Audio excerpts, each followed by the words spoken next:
저는 어린 시절 어른들이 화를 많이 내고 많이 싸우는 가정에서 자랐습니다.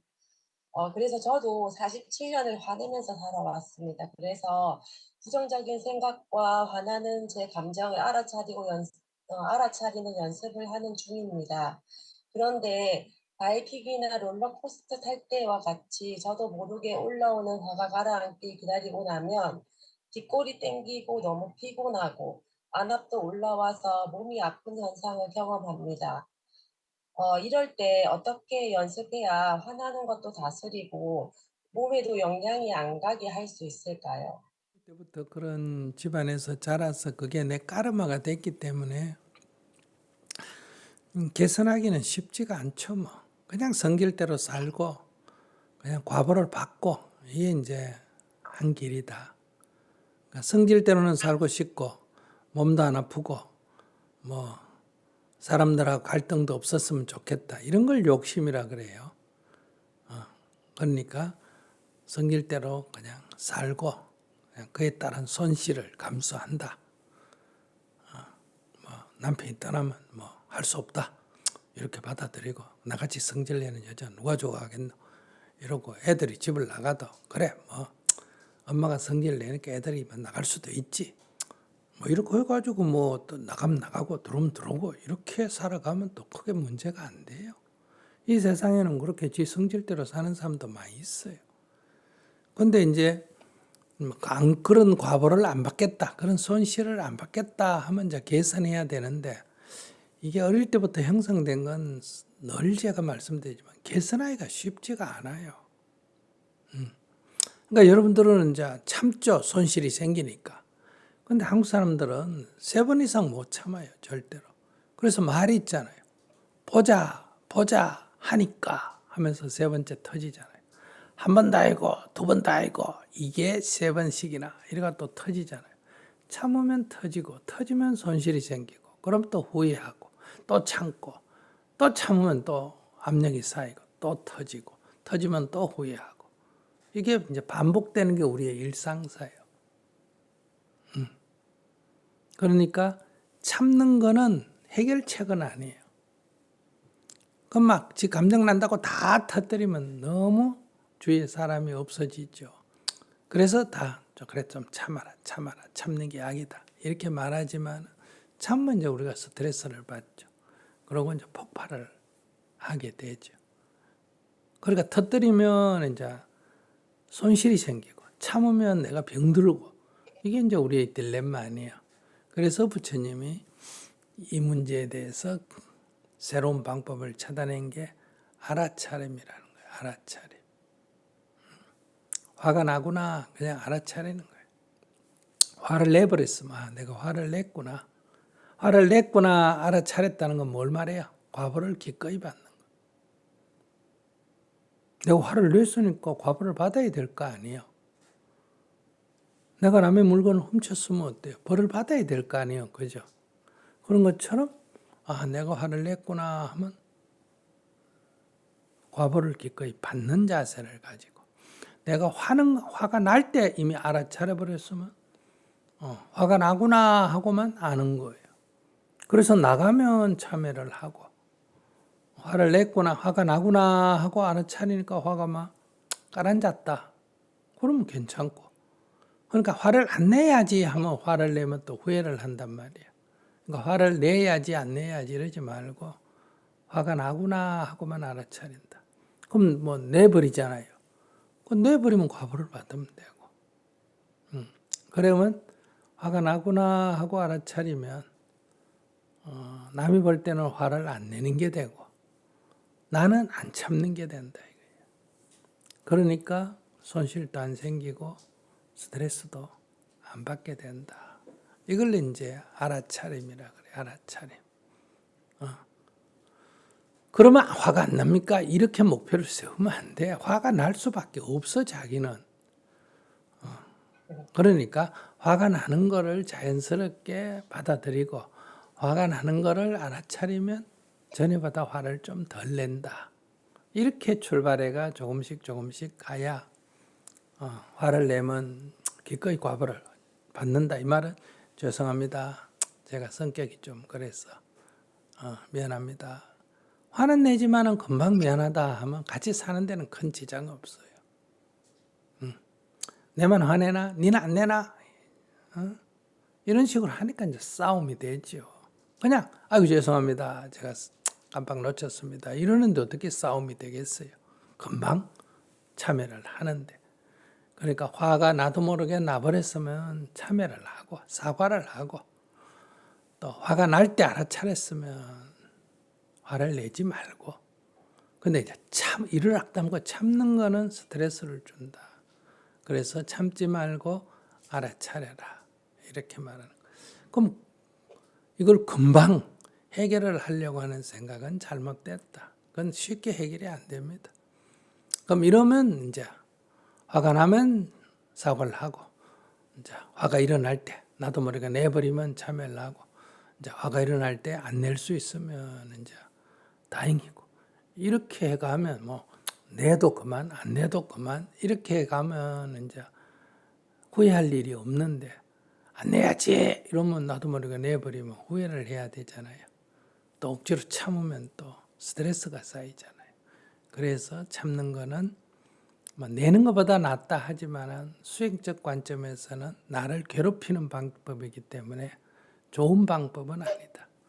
손실을 막아준다. 손해를 막아주는 건 맞는데 이익을 주는 건 맞는데 우리가 괴로움이 없는 경지로 가는 그런 공부는 아니다. 그래서 알아차리고 또 알아차리고 그러면 넘어지면 또 일어나고 또 가고 넘어지면 또 일어나고 이렇게 해야지 뭐 어떻게 하면 안 넘어집니까? 그런 얘기는 어린아이가 6개월짜리가 어떻게 하면 안 넘어지고 걸을 수 있습니까? 이런 말 해봐야 소용이 없잖아요. 수도 없이 넘어지고 걷고 넘어지고 걸으면서 걸어지는 거예요. 그러면 한 1년 정도 지나면 애가 이제 걷게 되는 거예요. 그런 과정이 필요하다. 이런 말씀을 드리고 싶네요. 6년 동안 스님 법문 들으면서 많이 고쳤거든요. 사과를 안 하는 성격인데 이제 미안하다 사과를 하게 되고 방금 스님 말씀 주신 거 제가 지금 조금 되고 있는 것 같습니다. 네, 감사합니다. 네. 안녕하십니까. 네. 저는 이제 3년 뒤면은 50이 되고요. 올해 이제 초등학교 들어가는 첫째 딸하고 1살 차이 나는 아들, 그다음에 이제 막내가 지금 4살입니다.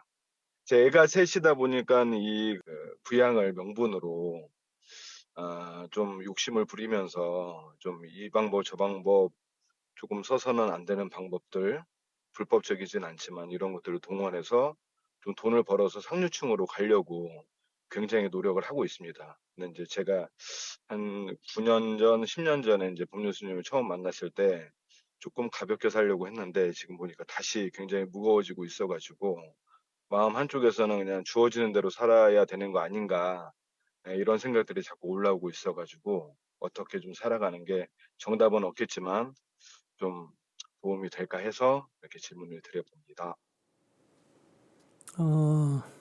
지금 우리가 살고 있는 이 세상이 첫째가 자본주의지 않습니까? 그죠? 그러니까 돈을 버는 거는 누구나 다 자유로운 자신의 권리에 들어간다. 이렇게 말할 수 있어요. 그러나 이제 남의 돈을 뺏는다든지 훔친다든지 어떤 속인다든지 이러는 이제 서로의 이익을 위해서 해서는 안 될 그런 이제 규제는 있다 이 말이에요. 이것은 자유를 억압하는 것이 아니라 우리가 공동 번영을 하고 더 자유롭기 위해서는 마치 교통법규처럼 몇 가지 룰을 정하고 그것을 지키도록 말한단 말이에요. 우리가 차를 타고 다녀보면 차선이든 신호등이든 많은 부분에서 그냥 아무렇게나 다니는 게 더 편하게 느껴질 수도 있지 않습니까? 그러나 모든 차들이 다 그런 인도에 가서 한번 생활해 보세요. 이건 무질서가 도저히 운전을 할 수가 없습니다. 그래서 우리가 이런 규칙을 만든단 말이에요. 그런 규칙은 우리를 더 자유롭게 하기 위해서 규칙을 만든 거지 누군가를 억압하기 위해서 규칙을 만드는 거는 아니라는 거예요.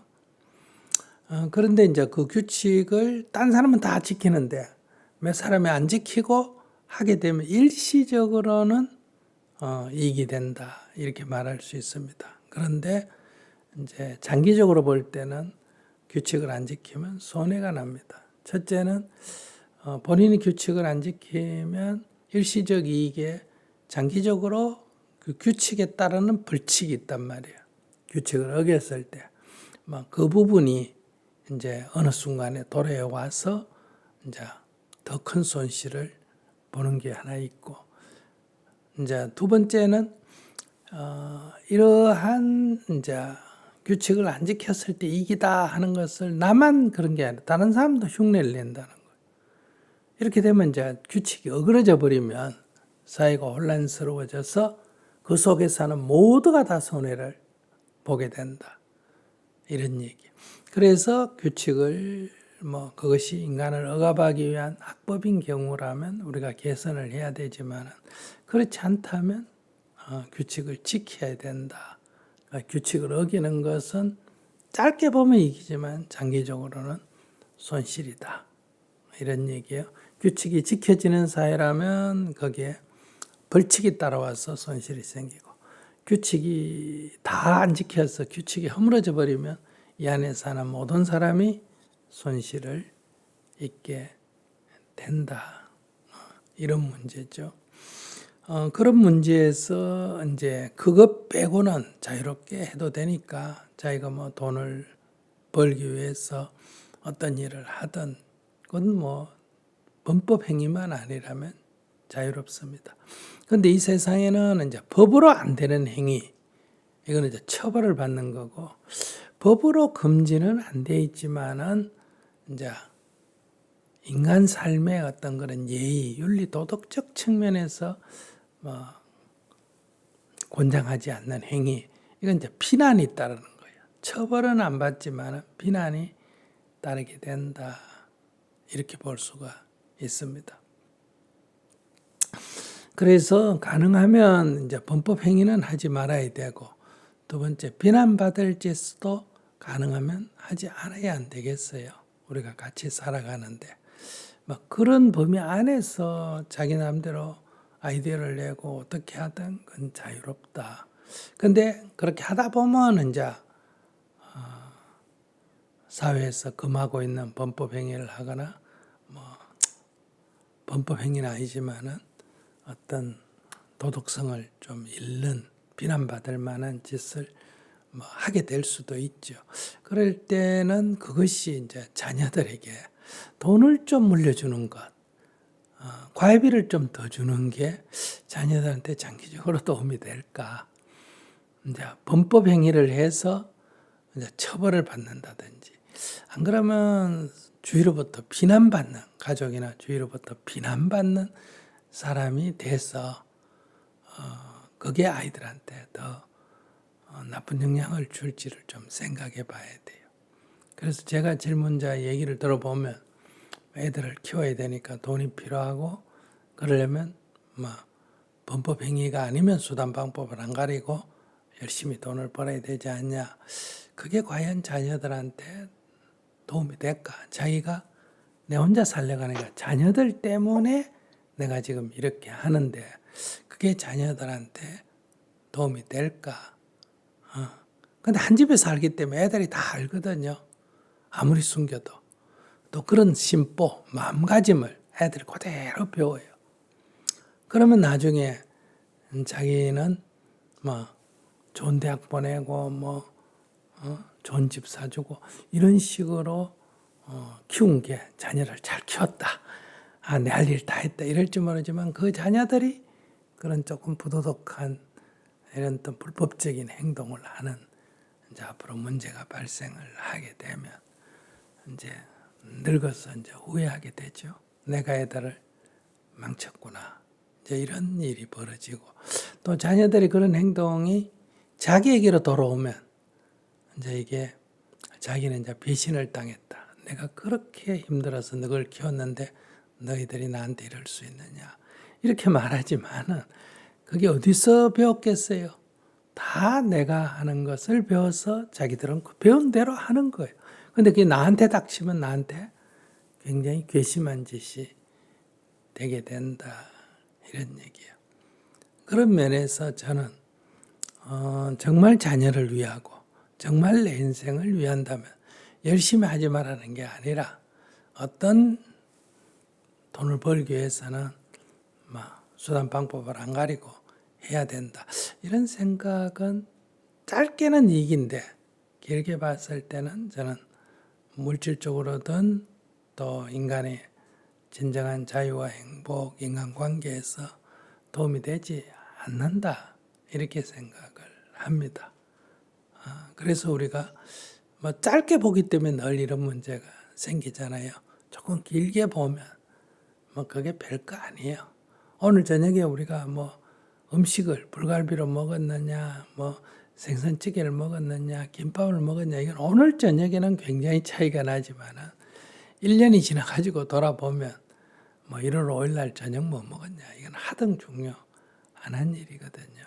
근데 우리는 늘 순간에 집착해서 물고기가 낚싯밥을 물듯이 쥐가 쥐약을 먹듯이 그렇게 하고 나중에 가서 후회를 하게 된다. 옛날에 미국 대통령 후보 나온 사람 중에 아주 다크호스로 싹 해서 올라가다가 바로 떨어져 버렸는데 한 사람은 그 불법 체류자를 가정부로 채용한 거예요.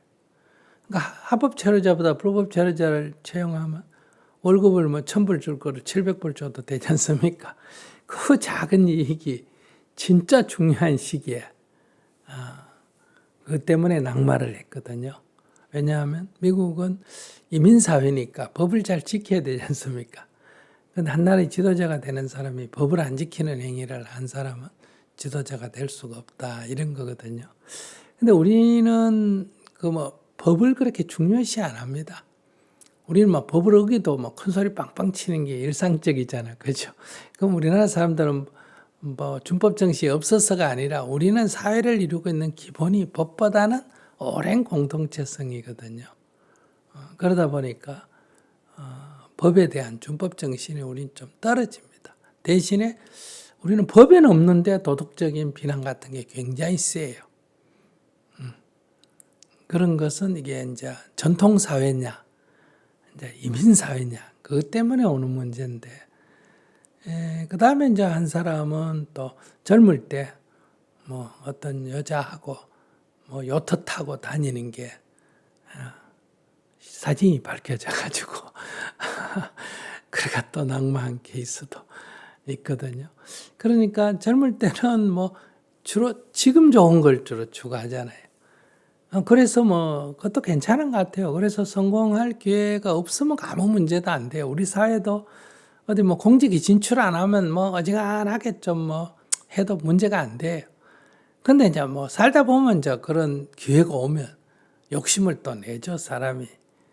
그러면 아이고 저는 시정해서 그냥 함부로 살았기 때문에 그런 공직 같은 거는 맞지 못합니다. 이러고 물러나면 되는데 인간이 안 그렇습니다. 어쨌든 상류사회로 올라가려고 몸부림을 쳤기 때문에 그런 기회가 오면 그게 쥐약인 줄 모르고 덥석 물게 되는 거예요. 그래서 이제 다 까발려져서 망신을 사고 이런 일이 생기잖아요.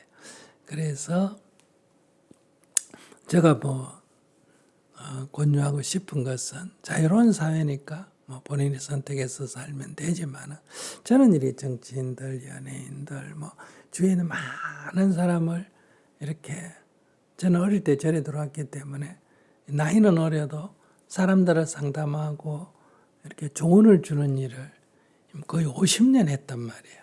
그렇기 때문에 그 사람들의 이 변화를 보지 않습니까?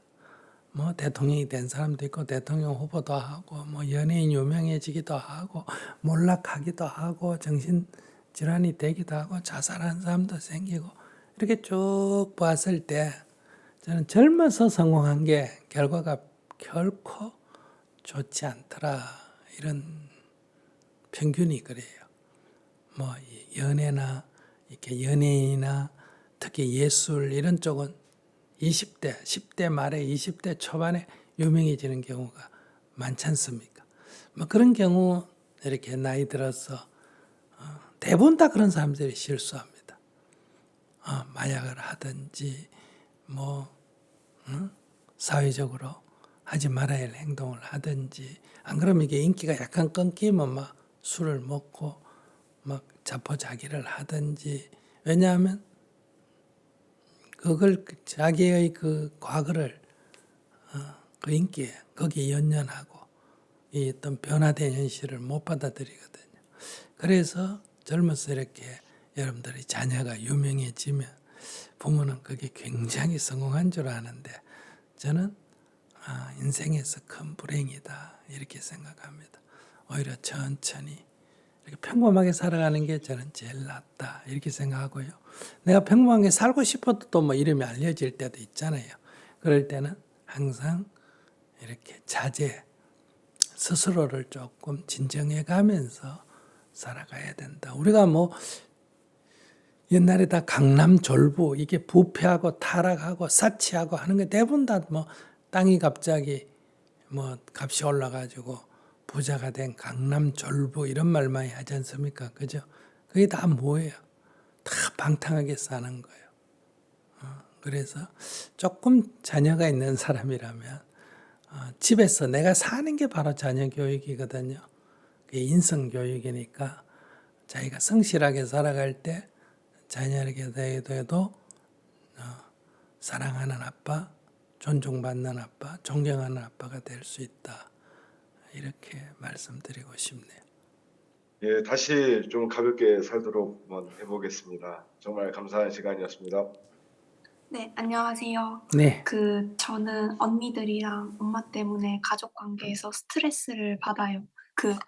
언니들이랑 나이 차이가 많이 나다 보니까 언니들은 이제 네가 뭘 아냐 이러면서 제 얘기를 들어주지를 않아요.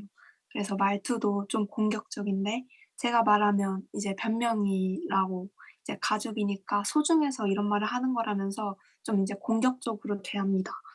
그리고 저는 참다가 이제 마지막에는 이제 결국 짜증을 내고 마는데 어 친한 사람들은 이제 저보고 뭐 따뜻하고 상냥한 사람이라고 하는데 이제 뭐 친언니들은 아니라고 "너 성격 진짜 별로라고." 하니까 저는 억울하기도 하고 '제가 가족들한테 잘 못 대하는 건가?' 자책이 들기도 합니다. 가족이라는 틀에 제가 너무 묶여 있어서 스스로 좀 사과하지 못하고 가족의 평가에 의지만 하게 되는데요. 가족이 제일 소중하다 해놓고 가족 때문에 힘들어하는 제 모습이 보입니다. 저는 어떤 마음을 가져야 될까요? 자식이 아무리 커도 부모는 자식을 낳고 어릴 때 키웠기 때문에 이 무의식 속에 항상 자식이 어린애처럼 그렇게 느껴집니다. 그렇기 때문에 그렇게 느끼고 애 다루듯이 하는 부모를 어떻게 할 수는 없어요. 나도 나중에 시집 가서 애를 낳아가 키워보면 그렇게 될 확률이 높다. 안 그래야 되지만은 현실은 그렇게 되기가 쉽다 이 말이에요. 왜냐하면 인간은 뭐 특별한 동물이 아니에요. 이렇게 교육받은 대로 습관된 대로 말하고 행동을 하는 동물이거든요. 그래서 부모들은 이제 자식들에게 항상 그러죠. 너 잘 때라고, 너 걱정해서 이렇게 한다. 이제 이러는데 또 자식은 어떠냐면 부모한테 컸는데도 부모한테 의지를 많이 합니다. 왜냐하면 어릴 때부터 의지하고 살았기 때문에 역시 자식 또한 의지하는 습관이 있어가지고 부모한테 의지를 하거든요. 그러니까 밖에 나가면 어엿한 성인으로 한 사람으로 살아가는데 집에 오면 이제 부모도 어린이 취급을 하고 나도 어린애 같이 어리광을 부리고 그 짜증을 내고 한다는 게 그게 어리광 부리는 거거든요. 그러니까 나도 모르게 무의식적으로 어린애 같은 마음을 낸다 이거예요. 그 언니하고 나이가 차이가 많으면 언니들은 자기를 낳아서 키운 자식은 아니지만 아주 어릴 때부터 보고 뭐 언니지만은 거의 애를 키우다시피 했기 때문에 그 무의식 세계에서는 꼭 자기 자식같이 그런 마음이 드는 거예요. 좋게 말하면 뭐든지 다 대신해주고 가르쳐 주려고 그러고 고생하는 거 싫어하고 그러지만은 나쁜 말로 하면 일일이 인생에 간섭을 하게 된다 이런 얘기예요. 그러면 자기도 이제 나도 성인인데 이러지만은 또 언니한테 어릴 때부터 그렇게 의지하고 살아온 그런 습관 때문에 반발하면서 또 그 의지하고 살아가는 거예요. 뭐 이런 거를 이제 좋게 말하면 이제 부모의 사랑, 가족의 사랑이라고 말하고 나쁜 측면을 얘기한다면 하나의 쇠뇌 또는 노예근성이다 이렇게 말할 수 있어요. 자긴 지금 아직 몸은 성인이 됐지만은 집에 오면 아직 어리광을 부리는 어린애 같은 마음을 갖고 있다. 그렇기 때문에 어린애는 어른의 영향을 많이 받지 않습니까? 뭐 가끔 반발하지만은 결과적으로는 시킨 대로 해야 되잖아요. 그러니까 그런데 길들여져 있다, 쇠뇌되어 있다, 뭐 이렇게 말할 수가 있는 거예요. 그러니까 자기가 가장 중요한 거는 부모님을 미워하거나 언니를 뭐 배척하거나 하라는 게 아니라 이런 인간관계를 지속하면 자기는 나이가 40이 되고 50이 돼도 그 인간관계에서는 어린애 취급을 받을 수밖에 없다. 그러니까 어린애 취급을 받고 나도 어린애같이 구는 거를 그냥 자기가 기꺼이 받아들이든지 그거를 이제 안 받아들이고 나도 내 인생을 내가 결정을 하고 살아가는 성인이 되려면 집에서 나오는 게 좋죠. 가능하면 가족과의 만남은 명절 때나 이럴 때 최소화하고 그럴 때는 뭐 어린애같이 그냥 잔소리를 해도 알겠습니다 하고 받아들이되 가능하면 직장 다니고 자기 생활하고 이러면 자기가 독립해서 의사결정하고 자꾸 묻고 그러지 말고 자기가 인생을 책임지는 이런 자세가 필요하지 않나 싶네요. 제가 성적이 좀 잘 안 나왔을 때는 넌 이럴 뭐 가치도 없다 이러면서 그런 말들을 하고 이런 게 다 저를 위해서 우리 가족을 위해서 하는 거라고 얘기를 하는데 가족이라면 다 막 이해하고 사랑해야 되는 거 아닌가 하면서 저는 모든 말을 다 받아들이기만 했거든요. 그 자세가 약간 사랑하는 자세는 아닌가요? 아니 뭐 그건 사랑하고는 관계없고요. 그 어린애 같은 생각이라는 거죠. 어린애들처럼 칭찬하면 좋아하고 보살펴주면 좋아하고 거기 안주하고 살았다. 그럼 그렇게 뭐 애완용 동물처럼 그렇게 계속 살든지 자기가 뭐 그런 데에서 잔소리 듣기 싫고 뭐 너무 영향을 많이 받는 거 싫다 그러면 자기가 조금 힘들지만은 뭐 노천에 내 앉는 한이 있더라도 자립을 하든지 그러니까 뭐 가축처럼 애완용 동물처럼 살 거냐 내가 저 밖에 나가서 야생동물처럼 살 거냐 그건 이제 자기가 결정을 해야지. 그건 뭐 사랑이다 아니다 이런 문제가 아니에요. 자기가 어떤 인생을 살 건지를 자기가 선택을 하는 거지. 그게 막 제가 가족을 사랑하고 안 사랑하고 이런 류의 문제는 아니라는. 그렇지. 그러니까 자기가 이 집이라는 것은 바닥이 따뜻하고 바람을 막아주는 벽이 있고 비와 햇볕을 막아주는 이 지붕이 있지 않습니까? 그래서 안온한 곳이란 말이에요. 동시에 집은 나를 속박하잖아요. 가다 놓은 거잖아요. 그것처럼 가정이다, 가족이다 하는 것은 안온하게 나를 보살펴 주는 곳이기도 하면서 동시에 어때요? 나를 속박하는 곳이다. 고향이다, 고국이다 이런 것도 다 마찬가지예요. 나를 보살펴 주는 곳이기도 하면서 동시에 속박하는 곳이다. 그러니까 집은 안온한 나를 보살펴 주는 보금자리인 동시에 굴레다. 이렇게 볼 수 있죠. 그 양면성을 가지고 있다 이런 얘기예요. 그러니까 우리가 집을 떠나거나 가족을 떠나거나 고향을 떠나면 나그네라 그러지 않습니까? 외롭죠. 그러나 집을 떠나버리고 강을 건너버리고 바다를 건너버리고 산을 넘어버리면 누구도 나를 속박하는 사람은 없잖아요. 근데 그 동네에서는, 그 집에서는 니는 동생이다, 니는 뭐 종이다, 니는 여자다, 온갖 그 굴레가 이렇게 묶여 있지 않습니까? 그러니까 이제 제일 좋은 거는 안온함을 선택했다면 굴레를 기꺼이 받아들이고, 굴레가 싫다면 안온함을 박차고 나가는 그런 용기가 필요하다, 이렇게 말할 수 있어요. 근데 사람들은 이 집에서 굴레가 싫어가지고 집을 뛰쳐나가지고 있어 보니까 이제 안온함이 없으니까 또 다른 집을 찾아 들어가고, 거기 들어가서 보니까 처음엔 좋았는데 조금 살다 보면 또 굴레가 느껴지니까 또 뛰쳐나오고, 이게 이제 우리 인생이죠. 이게 이제 가출 아닙니까? 집에서 온갖 것 다 먹여주고 다 해주는데도 굴레가 싫다고 집을 나가는 거 가출 아니에요. 나가보면 이제 또 보호도 못 받고 외로우니까 또 집에 들어오고, 들어와서 또 살다 보면 또 답답해가 또 뛰쳐나가고, 이런 게 인생이라는 거예요.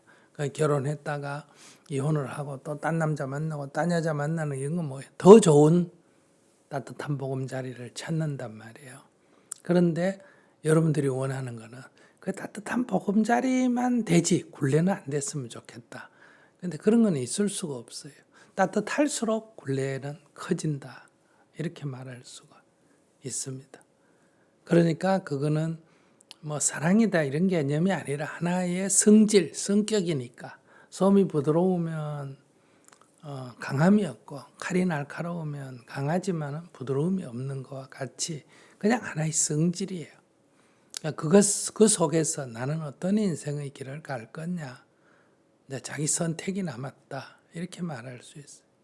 그러니까 그 안온함을 추구하면 그걸 자꾸 굴레라 그러지 마세요. 그냥 애완용 동물처럼 귀염을 받고 살아야지.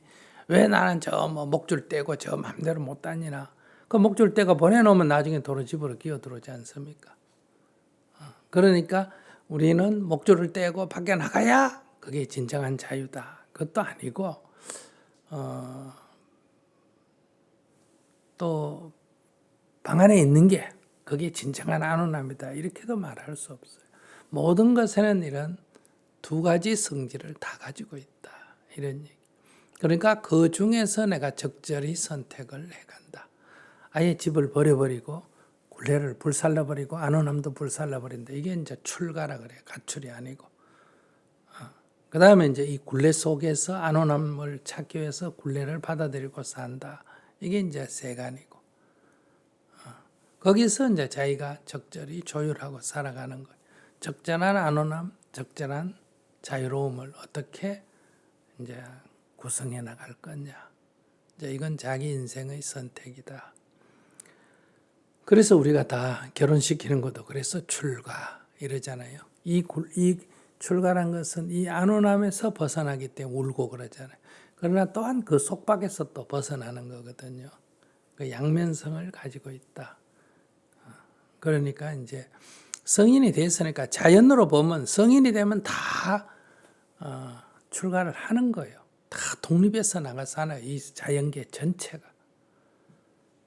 그 독립을 못하고 이렇게 성인이 된 데 묶여 있는 게 이제 인간의 이 정신작용 때문에, 이 길들여진 작용 때문에. 근데 인간만 그런 건 아니에요. 가축들도 애완용 동물들이 길들여 버리면 이제 그렇게 살아가는 거예요.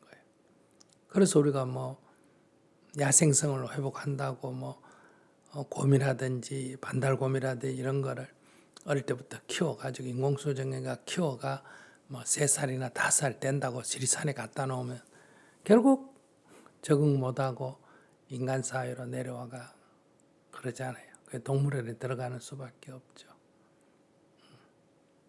그러니까 진정한 자유는 이런 굴레로부터 벗어나서 자기 인생을 자기가 책임지고 사는 거니까 뭐 가족의 그 관심을 무시하거나 그 나쁘다가 아니라 거기에 자꾸 안주하게 되면 결국은 자신의 주체라든지 자주라든지 뭐 자발적이라든지 자유라든지 이런 것은 점점 잃게 된다. 너무너무 유익한 시간이었고 새해 좀 더 건강하시고 이렇게 좋은 말씀 해주셔서 너무 감사합니다. 네. 네, 안녕하세요, 스님. 저는 현재 청소년기 남매와 자신을 사랑하는 남편을 둔 워킹맘입니다. 일하면서 3년간 임용 공부를 하면서 합격을 예상했는데 결국은 떨어졌고요. 근데 할 만큼 했다는 마음에 포기를 했습니다. 1년을 일만 했고요. 근데 그래도 직장이 좀 안정이 되어야 하지 않을까라는 마음이 생겨서 시험을 다시 봐야 하나 지금 고민 중이거든요. 제 삶을 뒤돌아보면은 현재 하고 싶은 것을 하면서 살았다기보다는 미래를 위해서 해야 할 것들을 바라보면서 살아왔던 것 같아요. 스님 말씀을 접하게 된 이후에 이제까지 나를 희생하면서 열심히 살았다고 생각했던 것들이 그게 실은 탐욕이었나라는 생각이 들게 되었습니다. 힘들어도 참고 이겨내야 할 것은 무엇이고 또 반면에 포기하고 놓아야 할 것들이 무엇인지 이제는 헷갈리더라고요. 어떻게 구분하는지 알고 싶어서 질문 드리게 되었습니다. 네. 구분하기가 쉽지는 않는데 구분하는 한 가지를 말씀드리면 그것이 안 됐을 때 괴로우면 대부분 다 욕심이고 탐욕입니다. 안 됐을 때 괴로움. 근데 안 되니까 다시 방법을 찾아가. 이러니 안 되네. 저래 볼까? 저러니 안 되네. 이래 볼까? 그러니까 안 됐다 하는 것도 성공이거든요. 이러면 안 된다 하는 하나의 방법을 발견한 거거든요. 그러니까 여러분들이 볼 때는 이렇게 하니까 안 되더라 하면 실패고 이렇게 하니 되더라 하면 성공인데 더 크게 보면 이렇게 안 되더라도 하나의 방법을 찾아낸 거고 이렇게 하니 되더라도 하나의 방법을 찾아낸 것밖에 아니잖아요. 두 개 다 똑같은 거예요. 그렇기 때문에 실패도 없고 성공도 없는 거예요.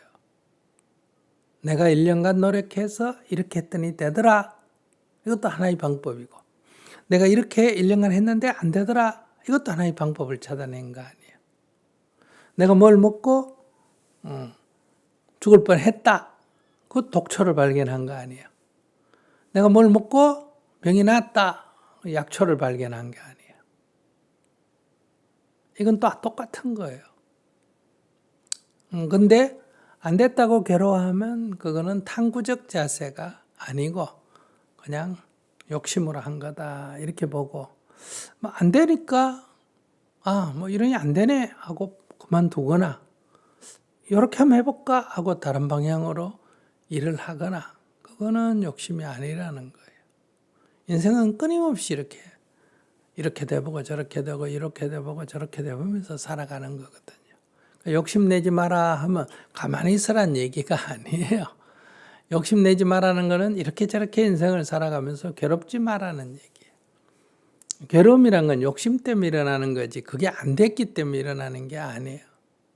그러니까 시험을 치고 싶으면 치는데 그게 뭐 안 됐다고 괴롭다 이러면 안 됐다고 괴로우면 욕심이고 안 되니까 막 그만두자 이건 욕심이 아니에요. 포기도 아니고. 그건 자기가 이렇게 해보니까 내가 예를 들어서 100m에 현재 딱 달려보니까 25초야. 그래서 내가 100일간 연습해서 23초에 한번 달려보겠다. 근데 23초는 될 수도 있죠. 근데 또 안 될 수도 있죠. 그럼 안 됐을 때 늙어서 이건 더 이상 안 되는가 보다. 이렇게 그만둘 수도 있고 되네 하고 해볼 수도 있고 그렇다고 내가 15초에 뛰겠다. 이렇게 목표를 세우고 해가 안 된다고 나는 능력이 없나 봐 이러면 안 되잖아요. 그건 애초에 욕심으로 시작한 거다. 그래서 우리 인생은 뭐 이렇게 해도 좋고 저렇게 해도 좋다고 늘 얘기하잖아요. 그런데 욕심을 내면 괴로움이 생기고 욕심을 안 내면 괴로움이 없는 거예요. 뭘 하겠다는 게 욕심이 아니라는 거예요. 뭘 하겠다. 내가 뭐 수행을 하겠다, 성불을 하겠다, 평화를 가져오겠다, 기후위기를 극복하겠다. 이거 욕심이 아니에요. 근데 그거 안 된다고 괴로워하면 그것도 욕심이라는 거예요. 저조차고 했던 게 아니라 저도 이런 거 저런 거를 감안하고 뭐 잠잘 시간을 줄이고 먹는 시간을 줄이고 이렇게 해서 제가 우리 가족의 조금 더 안정적인 그런 거를 만들고 싶었는데 가족들도 많이 힘들어하고 그러면서 이제는 그럼 이건 진짜 탐욕이었나? 그냥 나는 이게 희생이었는데 약간 그런 억울함도 생기기도 하고 무슨 근데 희생이야? 이것도 지 좋아서 한 거지. 그렇게 생각하면 안 되지. 그냥 그건 뭐라도 자기 좋아서 한 거예요. 가족은 미래를 위해서 이렇게 해주는 걸 좋아하는 게 아니고 지금 이렇게 역할을 해주는 걸 좋아하면 그걸 해야지. 그리고 미래를 위해서 한다면 애들하고 논의를 해야지. 미래를 위해서 내가 이런 일을 좀 해보고 싶은데 그러면 대신에 누구 청소는 누구 방은 너가 해야 되고 빨래는 어떻게 해야 되고 업무를 좀 나눠야 된다. 이렇게 의논을 해서 애들도 그럼 투자 한번 해보자. 엄마의 시간을 투자 한번 해보자. 이렇게 합의가 해야지. 그냥 뭐 이거 다 너가 좋아하라고 하는 얘기야. 아까도 나오잖아요. 부모는 무조건 뭐 다 이건 너가 잘 때라고 하는 얘기야. 잔소리도 다 너가 잘 때라고 하는 얘기야. 내가 뭐 욕심 있나 다 너가 때문에 하지. 이런 식으로 늘 얘기하잖아요. 사실 지가 머리 내고 지가 해놓고는 해달라고 하지도 않았는데 자기가 해놓고는. 그런 말은 뭐 착각이다. 이렇게 말할 수 있습니다. 그냥 내가 하고 싶어서 했다. 근데 뭐 안 되더라. 이렇게 얘기를 해야지. 그럼 사전에 의논을 해서 남편하고 또 애들하고 또 의논을 해서 상황을 설명하고 내가 이렇게 1년만 해보겠다. 안 되면 내가 그때 가서 접을게. 역할 분담 좀 하자. 이렇게 해야지. 뭐 자기 혼자 뭐 말 안 하고 뭐 내가 온갖 고생을 해도 애들한테는 말을 안 해야지. 그게 애들한테 좋은 거 아니에요. 그럼 애들은 정말 몰라 자기 고생한 거를. 그렇다고 뭐 엄마가라는 게 뭐 요만큼 고생했다고 애들한테 다 떠벌리라는 얘기는 아니고 기본적으로 내 사는 걸 보여주고 알려야 됩니다. 그래야 아이들이 엄마가 우리를 위해서 어떤 일을 했느냐 하는 감사하는 마음이 들지. 나는 밤새도록 김밥 말아가지고 애들한테 숨기고 사립학교 여가 공부시켜놓으면 애들은 다 나중에 불효합니다. 그런 엄마가 나중에 자기가 좀 컸는데 그런 엄마가 그런 일을 한 사람이 다 부끄러워서 딴 사람한테 엄마 숨기고 남이 친구들이 와서 누구냐 그러면 우리 집 가정부다 이렇게 말하기가 쉬워요.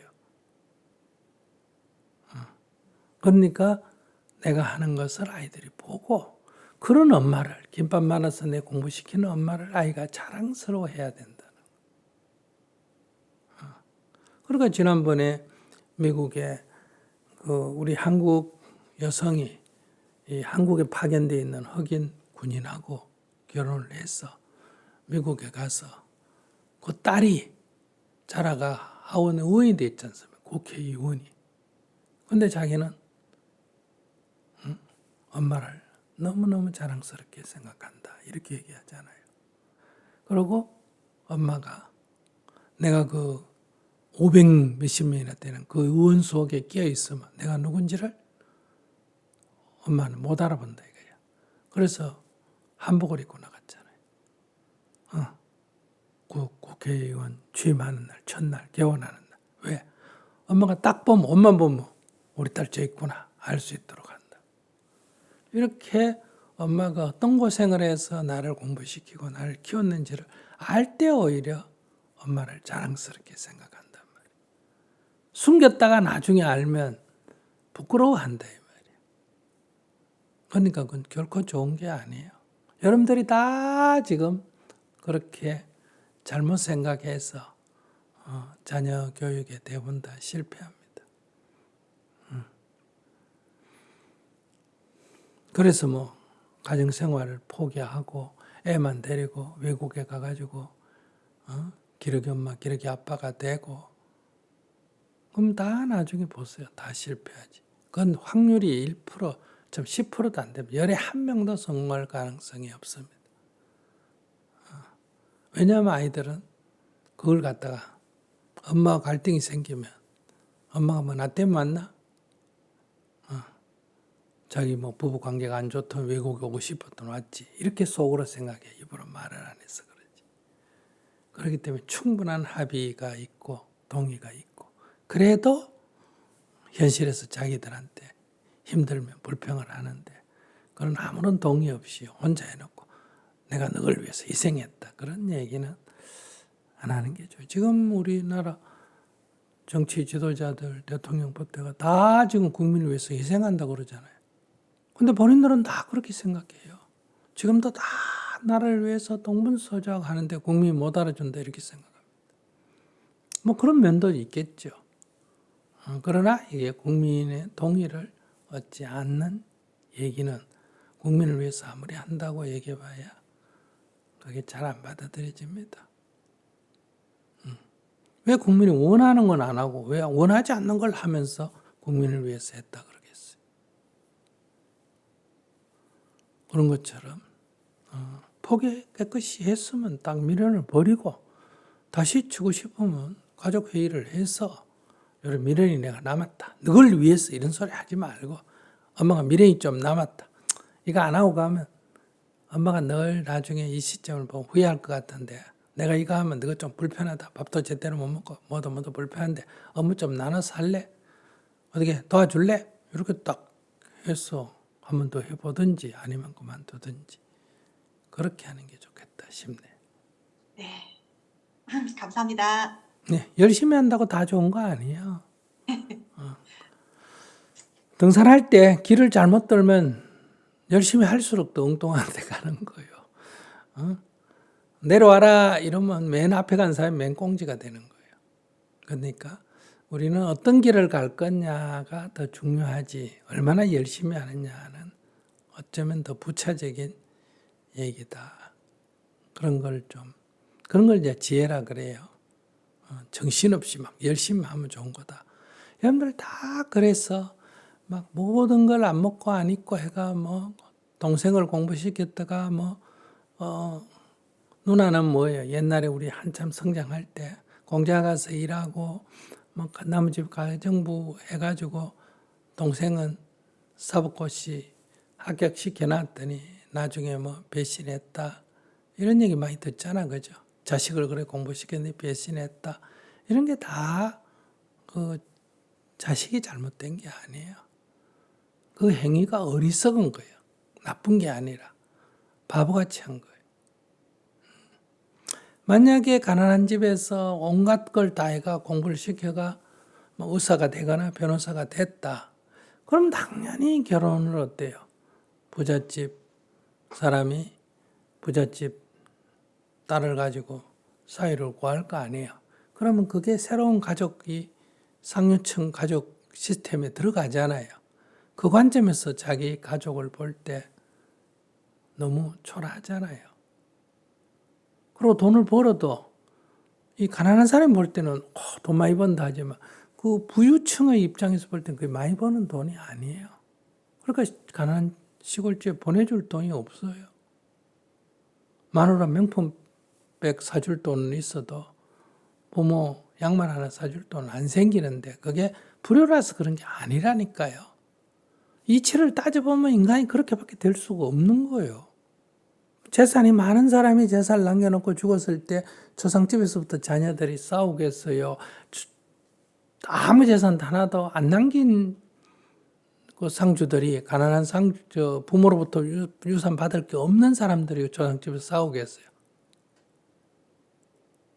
어느 쪽이라고 생각해요? 돈 많은 집이죠. 그러니까 많이 낳아놓는 거는 내가 많이 남겼다는 거는 자기 아들, 딸들이 물고 차고 싸우고 재판하라 이 얘기 아니에요. 결과적으로. 그렇게밖에 될 수 없다는 거예요.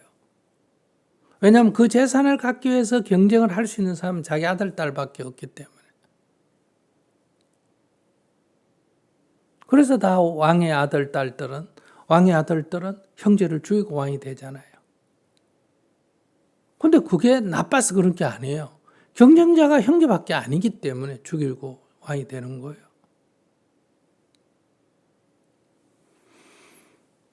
그러니 그런 거를 그렇게 했으면 그런 걸 그냥 쳐다보든지, 안 그러면 살아있을 때 딱 배분하고 죽어서는 딱 해가 어디 기증을 해가 거기에 대해서는 손을 못 대게 하든지 자기가 자기 정리를 해야지. 그러니까 그런 거를 뭐라냐, 어리석다 이렇게 말해요. 그래서 자기 손으로 자기 발등을 찍고 자기 손가락으로 자기 눈을 찌른다. 이게 바보 같은 짓이다. 우리의 인생이 지금 그렇다는 거예요. 그런 것에서 조금 벗어나서 이렇게 지혜롭게라는 게 뭐 굉장하다는 얘기가 아니라 좀 깨어 있어서 살았으면 좋겠다. 지금 뭐 죽으라고 고생해야 나중에 뭐 행복이 따라올 거다. 그 인생은 그렇지 않습니다. 지금 행복해야 합니다. 지금 뭐 잘 먹고 잘 입어라 이 얘기가 아니라 열심히 자기가 공부하는 그것도 즐거움이 돼야 된다. 그것도. 내 목표를, 어떤 목표를 세우기 위해서 내가 하고 있으면 그게 즐거워야 되는 거예요. 근데 그 괴로움을 이기고 즐거움이 있을 거다. 이렇게 생각하니까 실패란 말이 나오는 거예요. 어떤 목표를 향해서 가는 과정도 즐거움이 돼야 된다. 그래야 그 목표가 달성되면 다행이고 안 돼도 그만인 거예요. 저희가 공부를 내가 시험에 떨어져도 그 공부 많이 했잖아요. 그 부분에 대해서 많이 알아졌잖아요. 그게 성과예요. 그게 실패가 아니고. 그래서 인생은 실패가 없고 또 실패를 통해서 성공의 길이 있기 때문에 옛부터 실패가 성공의 어머니다 이런 말이 있습니다. 인생은 엄격하게는 실패는 없습니다. 이런 일 저런 일이 있었을 뿐이다. 이렇게 이해하시면 되지 않을까 싶네요. 마음이 짐이었었어요. 이 부분 때문에 고민도 많았었는데 스님께서 말씀해 주신 거를 듣고서 이게 사실은 제 욕심이었다라는 거를 사실은 인정하기 싫었는지도 모르겠어요. 이제는 그게 알게 되었고 덕분에 이번 새해에는 정말로 행복하게 살 수 있게끔 노력하겠습니다. 감사합니다. 네, 노력하지 말고 행복하게 사세요. 맨 노력만 한다. 그저 앉아나 서나 노력이야. 그냥 새해는 행복하게 살겠습니다. 이렇게. 네, 여기까지 하겠습니다.